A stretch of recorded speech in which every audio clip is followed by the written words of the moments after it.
બીજી તરફ કેટલાક વિસ્તારોમાં 24 કલાક માવઠાની આગાહી છે। મહારાષ્ટ્ર અને મધ્યપ્રદેશની સરહદ નજીકના જિલ્લાઓમાં થઈ શકે છે વરસાદ। દાહોદ, તાપી, છોટાઉદેપુર, ડાંગ, નર્મદામાં વરસાદની આગાહી છે। ગાજવીજ સાથે છૂટોછવાયો વરસાદ પડી શકે છે। कल एक साइक्लोनिक सर्कुलेशन था सेंट्रल पाकिस्तान और जैनिक राजस्थान पे, वो अभी परसिस्ट कर रहा है। साइक्लोन हवा होती है, तो इनके प्रभाव से हम उम्मीद कर सकते हैं कि जो अपना गुजरात रीजन है, जो ये बाउंड्री लगती हुई है मध्य प्रदेश और महाराष्ट्र से, वहाँ के कुछ डिस्ट्रिक्ट में छिटपुट बारिश होने की संभावना है। तो हल्की से मध्यम बारिश मेघ गर्जन के साथ। રાજકોટમાં 44 ડિગ્રીએ પારો પહોંચતા રોડ પર સિગ્નલ પર નેટ નાખવામાં આવી। ગુજરાતનું સૌથી હોટ શહેર બનેલા રાજકોટમાં તાપમાનનો પારો 44 ડિગ્રી સુધી પહોંચી ગયો, જેના કારણે રાજકોટના લોકો ત્રાહિમામ પોકારી ઉઠ્યા। બપોર પડતા જ રાજકોટના રસ્તાઓ સુમસામ ભાસવા લાગે છે, ત્યારે સિગ્નલ પર લોકોને ગરમીથી રાહત મળે તે માટે ગ્રીન નેટ લગાવવામાં આવી છે। શહેરના ત્રિકોણબાગ, ભાવનગર રોડ, આજી ડેમ ચોકડી સહિતના વિસ્તારમાં અન્ય વિસ્તારોની સરખામણીએ વધુ ગરમી નોંધાતી હોવાથી મનપા દ્વારા ત્રિકોણબાગ ખાતે ગ્રીન નેટ લગાવવામાં આવી, તેમજ સ્પ્રિંકલર દ્વારા પાણીનો છંટકાવ શરૂ કરવામાં આવ્યો। શહેરવાસીઓએ મનપાની આ કામગીરીને વખાણી। ખાસ કરીને સિનિયર સિટીઝનોનું કહેવું છે કે આ પ્રકારની વ્યવસ્થા ગરમીમાં રાહતરૂપ સાબિત થઈ શકે છે। ડાકોર મંદિરમાં હવે મનોરથ કરવા મોંઘા પડશે, તમામના ભાવમાં તૂતિંગ વધારો।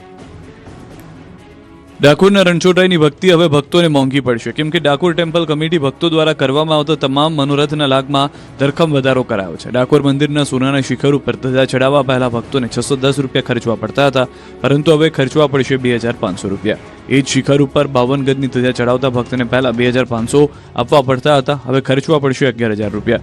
તો બાધા માનતાના રાજભોગમાં ભક્તોને પહેલા ભરવા પડતા હતા 3900 રૂપિયા, હવે ભરવા પડશે 9345 રૂપિયા। તો ભક્ત દ્વારા કરાવાતા કુંજ મનોરથમાં પહેલા ભક્તોને ભરવા પડતા હતા 5100 રૂપિયા અને હવે ભરવા પડશે 11000 રૂપિયા। તો પહેલા ભક્તો જો તુલસી વિવાહ કરાવવા હોય તો ભરવા પડતા હતા 25000 અને હવે ભરવા પડશે 51000। વડોદરાના અટલ બ્રિજ પર કાર બેકાબુ બની બીજી કાર સાથે અથડાઈ તો વલસાડમાં રિવર્સમાં આવ્યું મોત। બ્રિજ પર પૂરપાટ દોડતી કાર ચાલકે અચાનક સ્ટીયરિંગ પરથી કાબુ ગુમાવ્યો અને પહેલા બ્રિજની દિવાલ સાથે ટકરાઈ અને પછી અન્ય કારને ટક્કર મારી ઊંધી વળી ગઈ। દ્રશ્યો વડોદરાના છે, જેના સૌથી વ્યસ્ત અને જાણીતા અટલ બ્રિજ પરથી રૂવાડા ઉભા કરી દે તેવા દ્રશ્યો સામે આવ્યા છે। ગેંડા સર્કલથી ગોત્રી તરફના માર્ગ પર ટ્રાફિક રાબેતા મુજબ ચાલી રહ્યો છે, ત્યારે અચાનક એક કાર ચાલક સ્ટીયરિંગ પરથી પોતાનો કાબુ ગુમાવે છે। માતેલા સાંજની માફક આવતી કાર બેકાબુ બની પહેલા બ્રિજની દિવાલ સાથે ધડાકાભેર અથડાઈ છે। ટક્કર એટલી જોરદાર હતી કે કાર ત્યાંથી ઉછળીને બાજુમાંથી પસાર થતી બીજી કારને અડફેટે લે છે અને રોડની વચ્ચોવચ્ચ ભયાનક રીતે પલટી ખાઈ જાય છે। આ જોરદાર ટક્કર અને કારને રોડ પર ગોતા ખાતી જોઈને પાછળ આવતા અને આસપાસના વાહન ચાલકોમાં ભારે ફફડાટ વ્યાપી ગયો હતો। બ્રિજ પર થોડીવાર માટે અફરાતફરીનો માહોલ સર્જાયો હતો। કારની હાલત અને અકસ્માતની ભયાનકતા જોતા કોઈ મોટી હોનારત સર્જાય હોવાની ભીતિ હતી, પરંતુ સદનસીબે આ ગમખ્વાર અકસ્માતમાં એક મોટી જાનહાનિ ટળી ગઈ છે। કાર ઊંધી વળી જતા લોકોએ ભેગા થઈને કાર ચાલકને બહાર કાઢ્યો। કાર ચાલકનો આશ્ચર્યજનક રીતે આબાદ બચાવ થયો। ઘટનાની જાણ થતાં ગોરવા પોલીસ સ્ટેશનનો સ્ટાફ તાત્કાલિક સ્થળ પર દોડી આવ્યો હતો। હવે મહિલાની ઉતાવળે ધોળા દિવસે મોત જોવાનો વારો આવ્યો છે। જુઓ કઈ રીતે રમરમાટ દોડતું આવ્યું મોત। આંખો પહોળી થઈ જાય એવા દ્રશ્યો વલસાડના કોસંબાના છે, જ્યાં એક ટ્રક રિવર્સ આવી રહ્યો હતો। આમ છતાં મહિલા ઝડપથી દોડીને રોડ ક્રોસ કરવા જાય છે, ત્યારે જ ટ્રકની સ્પીડ વધી જાય છે અને મહિલા પર વ્હીલ ચડી જાય છે, જેથી મહિલાને ગંભીર ઈજા પહોંચે છે। લોકોના મારના ડરથી ટ્રક ચાલક ભાગી જાય છે। ભાગડાવાડના નવીનગીરી વિસ્તારમાં થોડીવાર માટે અફરાતફરી મચી ગઈ। ટ્રકે સૌપ્રથમ એક ઘરની દિવાલ અને એક વીજપોલને ટક્કર મારી અને ત્યારબાદ રસ્તા પરથી પસાર થઈ રહેલી એક મહિલાને અડફેટે લીધી।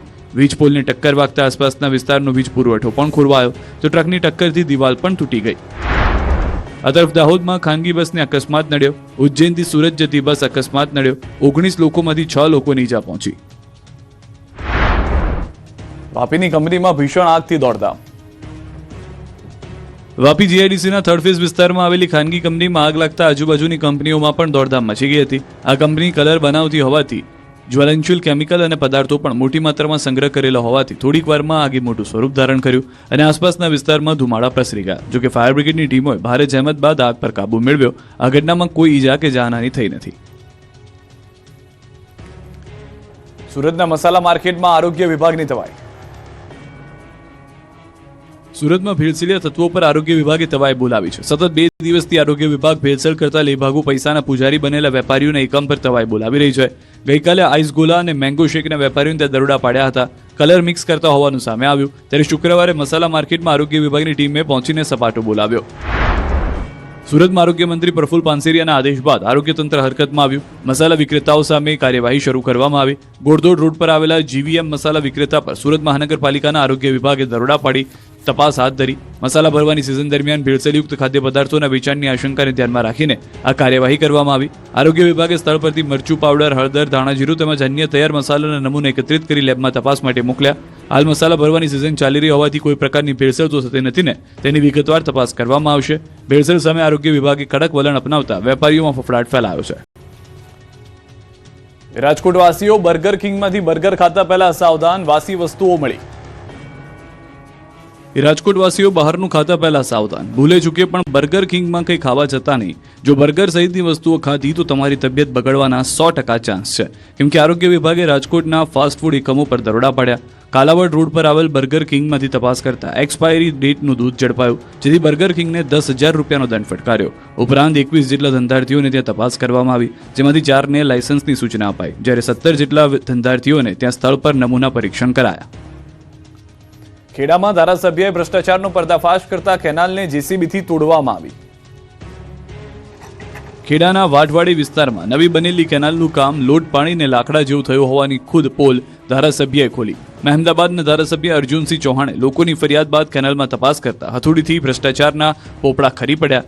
સમગ્ર કેનાલના ભ્રષ્ટાચાર થયા હોવાના ખુલાસા થયા, જેને લઈને સીએમ સુધી રજૂઆત કરાઈ, જેને લઈ તંત્ર એક્શનમાં પણ આવ્યું અને કેનાલમાં જેસીબી ઉતારી આખી કેનાલને તોડી નાખવામાં આવી. ભ્રષ્ટાચારની કેનાલ પર ફરી વળ્યું દાદાનું બુલડોઝર. ભ્રષ્ટાચારીઓ સાવધાન થઈ જજો, હવે ખેડૂતોના હક પર તરાપ મારનારાઓની ખેર નથી. ખેડાના વાટવાડીમાં નવી બની રહેલી કેનાલમાં ભ્રષ્ટાચારની પોલ ખુલતા જ રાજ્ય સરકાર એક્શન મોડમાં આવી. ભ્રષ્ટાચારની કેનાલ પર આજે દાદાનું બુલડોઝર ફરી વળ્યું. અંદાજે 2 કરોડ